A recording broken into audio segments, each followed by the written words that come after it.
ఇది వీళ్ళందరికీ కాలక్షేప కూటం అంట. 379 ఫ్యామిలీ మెంబర్స్ ఫ్యామిలీ. గుడిలోని ఆర్కిటెక్చర్ అయితే అసలు బుర్ర పాడుంది. అంటే స్ట్రైట్కి వెళ్ళకుండా మా ఆయన అనమాట చుట్టూ తిరిగి ఒక రౌండ్ వేసి చిన్న చిన్న గుళ్ళన్నీ ఉంటాయి అవన్నీ చూసుకొని వచ్చి అప్పుడు మెయిన్ దర్శనం చేసుకుంది అన్నాడు. ఇక్కడ ఫస్ట్ హనుమంతుడు కనిపించాడు. మా అమ్మ బొట్లు పెట్టించింది అందరికీ. మా ఆయన చూడండి ఫోటోగ్రాఫర్ అని తెలిసిపోయినట్టు ఉంది. పిలుస్తున్నారు, ఎవరో పిలిచారన్నమాట ఫోటో తీయమని. ఇంక మేము అలా నడుచుకొని వెళ్తుంటే ఇక్కడ లెఫ్ట్ సైడ్ పాత పడిపోయిన రూమ్స్లా ఉన్నాయి. లోపల చూడాలంటే భయం వేసింది. ఇలాంటి ప్లేస్కి నైట్ టైం వస్తే ర్యాంప్ ఉంటుంది, అసలు ఫుల్ భయం వేసేస్తుంది.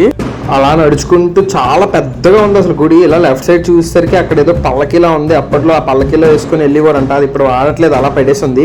ఎదురుగా అయితే పెద్ద అద్దం ఉందన్నమాట. మన మంకీ మొహం ఎవరో కనిపిస్తుందో లేదో చూద్దాం అనుకున్నాను, కానీ ఇలా లెఫ్ట్ సైడ్ అయితే ఇంకేదో కనిపించింది. ఇక్కడ వీళ్ళందరూ ఏదో కవ్వులో ఎవరో అంట, వీళ్ళందరూ కూర్చొని టైం పాస్ చేసుకునే ప్లేస్ అంటే ఇది. మిగతా నెక్స్ట్ షాట్లో చెప్తాను, కానీ నువ్వు ఒక్కడు సబ్స్క్రైబ్ చేసుకుని 380 ఫ్యామిలీ చేసేవా.